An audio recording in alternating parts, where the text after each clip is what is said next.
I want you to just take a second and imagine something for me. Think about what happens when a marriage isn't just, a romantic partnership between two people, but it's actually this highly lucrative, co-branded corporate asset. Right, a literal business merger. Exactly. Like you've got millions of eyes on you, all these sponsorships tied to your shared narrative, and this entire commercial ecosystem that is just built entirely on your relationship. So what happens when that merger fails in the digital age? Well, I mean, it ceases to be a simple, messy breakup, right? It Yeah. transforms into this full-blown structural corporate crisis. And the stakeholders in this crisis are millions of really highly engaged, highly reactive consumers. Yeah, it's intense. And welcome to this custom-tailored deep dive. Today, our mission is to extract the absolute most fascinating insights from this staggering stack of varied sources we've gathered for you. It's quite a stack today, honestly. It really is. Hmm. We are looking at detailed legal analysis. We've got Massachusetts divorce law timelines, pop culture reporting from Us Weekly, and some incredibly intricate rabbit holes from Reddit threads. Yeah, we are basically using all of that source material to piece together the rapid, really chaotic, and highly public breakdown of the marriage between mega beauty influencer Mikayla Nogueira and Cody Hawken. Okay, so let's unpack this from the very beginning, because before we can really dissect the crisis itself, we have to understand the foundation of the brand asset that they built. Which is the marriage itself in this case. Right, exactly. So for context, Michaela has over 17 million followers on TikTok alone. 17 million. It's massive. Yeah, and she and Cody got engaged in, I think it was November 2021, and then they eventually had this huge, sweeping, sponsor-heavy wedding in Rhode Island in July 2023. And, the way Cody was introduced and sort of integrated into her audience was really deliberate. It was highly effective. He wasn't just presented as a background character or like a plus one to the event. No, not at all. Right, he was introduced with this highly sympathetic redemption arc. Yeah, they were very open with her millions of followers about his struggles with substance abuse. Mhm. He actually went to rehab in April of 2025. And there was this one specific piece of brand storytelling that just cemented him in the hearts of her fans. Oh, the truck story. The truck story, yes. It was shared that Cody sold the truck he was living in just to buy Michaela's engagement ring. Right. And throughout all of this, she was publicly incredibly supportive of him. She was telling her fans, like, I miss my husband, while he was away getting treatment. Well, and if we connect this to the bigger picture, that truck story is, it's basically the ultimate emotional anchor. How so? So in the creator economy, there is this concept we can call parasocial economics. Okay, parasocial economics. I like that. Yeah, because when you share a story that raw and vulnerable, you aren't just sharing a life update with your fans. You are actively building a parasocial bond between your partner and your audience. You're giving the audience a reason to root for him, which translates directly to higher engagement metrics, better retention, and ultimately, it's just stronger leverage for brand deals. I look at that truck story, and honestly, you kind of have to compare Cody selling his truck to a perfectly executed corporate PR campaign. Honestly, yes. And I'm not saying the gesture wasn't genuinely romantic in its origin. I'm sure it was. But from a business perspective, it successfully established him as an essential, highly sympathetic brand asset. It converts a passive viewer into an emotional investor. Exactly. People felt like they held stock in Cody's recovery and in their relationship. Yeah, he became structurally essential to the whole Mikayla Nogueira brand identity. The audience felt deeply, personally invested in his sobriety and their success as a couple. Right, which is exactly the psychological mechanism that made the fallout so explosive when the facade finally started to crack. Because the audience felt they were owed an explanation for their emotional investment. Absolutely. So here's where it gets really interesting. At the end of 2025, Michaela went completely MIA for about 2 weeks. Which is an eternity on TikTok. Right. And when she finally came back online, she told her audience she had an eye-opening epiphany and said she was, quote, completely finga lost. Yeah, and going dark for 2 weeks is just a flashing red siren for a creator whose entire algorithm-driven business model relies on consistent, daily engagement. It has to be every day. Exactly. It signals a crisis so severe that the whole machinery of the business just had to be halted. Then, on February 12, 2026, the official divorce announcement drops. And the strategy here was clearly to play the classic celebrity PR game. The whole conscious uncoupling vibe. Basically, yeah. Mikayla insisted that they still loved each other. She begged fans not to pick sides, and she specifically asked everyone to keep Cody's sobriety out of the conversation. Because they were attempting to control the narrative by projecting this amicable split on paper. Which makes sense. Right. The goal is to reassure sponsors that the brand remains safe and controversy-free. But, I mean, the reality behind the scenes of these carefully worded statements is almost always more complicated. Oh, definitely. Yeah. Especially considering that, despite this supposedly amicable front, our sources note Mikayla was reportedly dating a high school spark less than a month later. Wow. Yeah, and the perception of the split really shifted when the timeline of the legal proceedings started to become public. Right? The sources indicate that their divorce trial is set for July 2026 in Massachusetts. Wait, hold on. I'm looking at this timeline. And if they announce the split in February 2026 and they are headed to trial in July 2026, Yeah. that's just 5 months later. And the internet immediately took that speed as absolute proof that this was a highly contentious, incredibly messy war behind closed doors. Right, because it sounds so fast. It does. So if that legal timeline is actually just standard procedure, then why did the entire internet treat this like World War III? Like, was it all just a misunderstanding of the law? It was a huge, widespread misconception of how the system actually operates. If we dive into the legal analysis in our sources, specifically looking at Massachusetts family law, a July 2026 trial date isn't inherently a sign of a war at all. Really? Because 5 months just feels incredibly fast for a bureaucratic court system to handle a divorce with, massive assets. Well, it sounds fast to the general public, What? sure, but under Massachusetts law, and the sources specifically cite MGL Chapter 208, Section 1B, Okay. even uncontested, no-fault divorces take anywhere from 8 to 14 months to fully finalize. Oh, go. Okay. Yeah, the law requires mandatory waiting periods. Even after a judge approves an agreement, there is a strict 120-day NISI period. Nisi. Yeah, NISI. It's basically a mandatory cooling-off period before the divorce becomes absolute. So what exactly is happening in July then? If it takes over a year to finish, why are they going to court? So in Massachusetts, even if a couple agrees on how to divide every single penny, the state doesn't just rubber stamp the paperwork. A judge must hold a formal hearing to review the separation agreement and ensure it is legally fair and reasonable. And because court dockets are just heavily backlogged, getting that initial hearing on the calendar 5 months after filing is completely consistent with normal, routine court processing. So it merely means their paperwork just reached the front of the line for a judge to finally look at it. Exactly. It's just a queue. Okay, so what does this all mean? If the legal timeline is actually perfectly normal, why did the public perception pivot so violently? Well, the crisis ignited not because of the court dates, but because the private legal battle was dragged out of the courtroom and onto social media. Right. That is where the audience became weaponized. And this is where things just go entirely off the rails.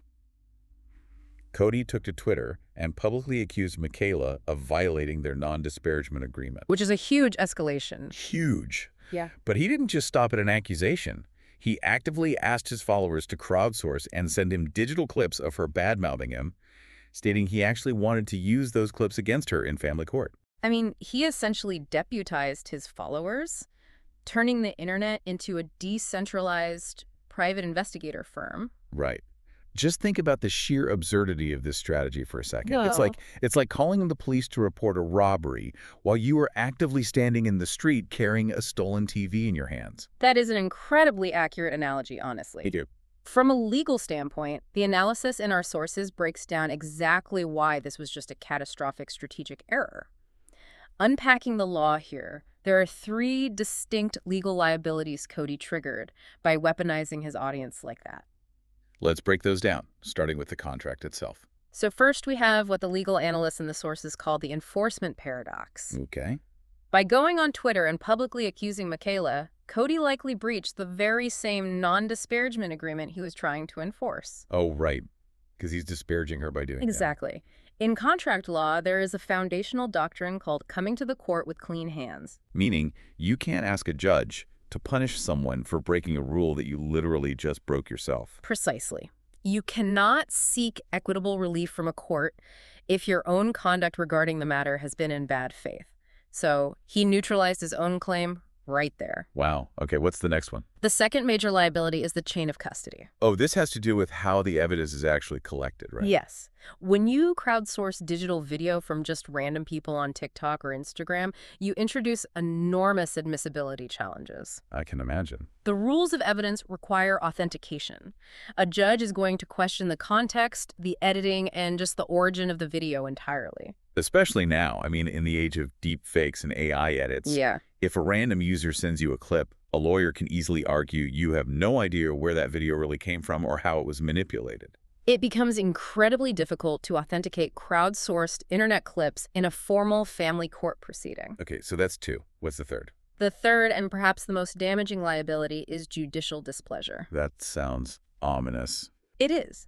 Massachusetts family court judges possess broad discretion when it comes to equitable distribution of assets, and they expect a high level of decorum. And turning a divorce into a Twitter campaign is pretty much the opposite of decorum. Completely. Recruiting your social media followers to gather evidence is almost universally viewed by judges as vindictive, bad faith behavior. Right. If a judge determines you are acting in bad faith just to harass your spouse, that can severely impact your standing when the court decides how to divide the marital estate or even enforce the terms of a contract. So by trying to outsmart her on Twitter, to win in the court of public opinion, he effectively sabotaged his own standing in the actual court of law. That's exactly right. But the situation gets even worse, because the ultimate danger of inviting the internet to look closely at your opponent is that the internet will inevitably look really deeply into you too. Yeah, the internet is basically the world's most aggressive, unforgiving auditor. An audit they did. When Cody tried to crowdsource this evidence, Reddit users, specifically on the subreddit Beauty Guru Chatter, decided to do a deep dive of their own into Cody's digital footprint. Right. And they uncovered a staggering history of posts and reposts dating all the way back to 2018, long before he ever even met Mikayla. Now, looking at the Reddit threads in our sources, I think we need to set a boundary here. Definitely. We have to strip away the intense bias of the users to just look objectively at what was found, because what they unearthed triggered a sweeping corporate crisis, regardless of where anyone stands on the political spectrum. Yes, and I want to echo that for you listening. We are being very explicit here. We are not taking sides. We aren't making moral judgments. We are simply reporting the facts of what the sources documented as the catalyst for the brand fallout. We are just conveying what is in the material. Exactly. So keeping that purely objective lens, the content they found was highly polarizing. According to the sources, the material uncovered on Cody's account included a high volume of far-right conspiracy theories and QAnon talking points. Right. The users also found a deep obsession with the Roman Empire, which the sources identify as Groyper content. Yeah, and just to clarify that term for anyone unfamiliar, Groyper content refers to a loose network of alt-right online figures who use specific internet memes and historical obsessions, like the Roman Empire, to signal their ideological alignment to one another. Correct. It goes into some very obscure internet subcultures. Yeah, it gets really specific. There were also tweets about something called a satanic Oreo. Right, which is part of this bizarre, really niche conspiracy lore where completely mundane, harmless consumer brands are accused of harboring satanic messaging. The audit also found the use of derogatory slang. Things like blue tards, a term used to insult left-leaning individuals, and references to a fertility cult. It was a lot to uncover all at once. Yeah. And beyond the conspiracy theories, the sources explicitly note that the audit revealed a high volume of racially insensitive, transphobic, and homophobic remarks. And when this material was exposed and the internet directly confronted him about it, his reaction only accelerated the crisis. The sources describe his response as a deranged word salad. He started bringing up Q, he brought up Christ, and then he made this surreal claim that Mikayla had actually hacked his phone to control his posts and send those messages. From a crisis management perspective, throwing out wild conspiracy theories and claiming your phone was hacked years ago is just the absolute worst way to handle a digital audit. It really is. It shifted the story from a simple, if messy, divorce to a massive ideological exposure. So how does this impact Mikayla's empire? Because the sources show she wasn't the one posting these things. Well, it created devastating structural damage to her brand. Her entire enterprise relies on corporate sponsorships, maintaining brand safety, and appealing to a really broad, diverse demographic. Right, and brands hate controversy. Exactly. When Reddit exposed Cody's posts, the timeline became the insurmountable issue. Because the posts were continuous and dated all the way back to 2018, years before their marriage, the public entirely rejected the idea that Mikayla didn't know about his beliefs. Oh, I see. The plausible deniability was just completely gone. Observers and fans concluded that she most likely knew about his views the entire time, but actively chose to hide them behind a private account. She hid it just to protect those lucrative corporate sponsorships. Yeah, and the audience felt betrayed. They weren't just reacting to his posts anymore. They were reacting to her complicity in hiding his digital footprint just to maintain a marketable, sanitized image. Wow. When personal ideologies clash with a curated corporate brand image like that, the financial fallout is swift and severe. Sponsors run at the very first sign of brand toxicity. It is surreal to think about the fragility of this entire ecosystem. I mean, you curate this perfect image, the supportive wife, the husband who sold his truck to buy the ring, the beautiful Rhode Island wedding. You monetize that narrative. Yeah. You build a literal fortune on it. And it all unravels because someone asked Twitter for a favor, and a few motivated Reddit users decided to scroll back a few years. Which brings us to the core structural takeaway from all of these sources today. If you are operating in the creator economy and you choose to monetize your personal relationships, you can no longer treat a breakup like a standard family matter. Yeah. You must treat it with the rigorous risk management of a corporate merger. Because the marriage really is the merger. Exactly. In the modern digital landscape, legal separation agreements, like the non-disparagement clause Cody and Mikayla had, they must be structurally insulated against the immediate reactive nature of social media. Okay, so how do lawyers actually do that in practice? By tying behavior directly to immediate financial consequences. Okay. This means drafting clauses that trigger automatic financial penalties or liquidated damages the second a spouse crowdsources evidence or tweets a disparaging remark. You do that rather than waiting months for a family court judge to rule on a breach of contract. That makes total sense. The law moves slowly, as we saw with the Massachusetts 8 to 14-month timeline. But digital communities move at the speed of light, and when personal grievances are easily broadcast, those communities can permanently devalue a commercial brand overnight. The speed of the internet completely outpaces the speed of the justice system. Always. And this raises an important question, and I really want to leave you with a final thought to ponder today. Lay it on us. If our digital footprints are truly permanent, and as we've seen, so easily unearthed by a few motivated Reddit users, how will future legal contracts ever effectively gag a generation that is fundamentally wired to broadcast their entire lives? That is wild to think about. Right. Can a piece of paper really stop someone who has spent their whole life sharing every thought they have online? It really makes you rethink the future of privacy and contract law in the influencer space. And actually, I want to hear what you think about this dynamic. I have a direct question for you to answer in the comments section down below.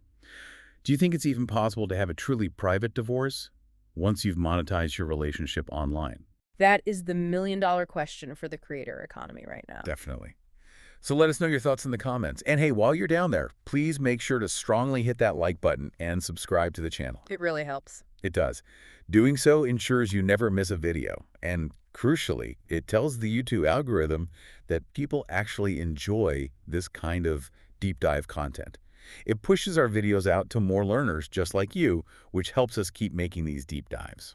Thank you for joining us as we sorted through the noise to find the signal. We'll see you in the next one.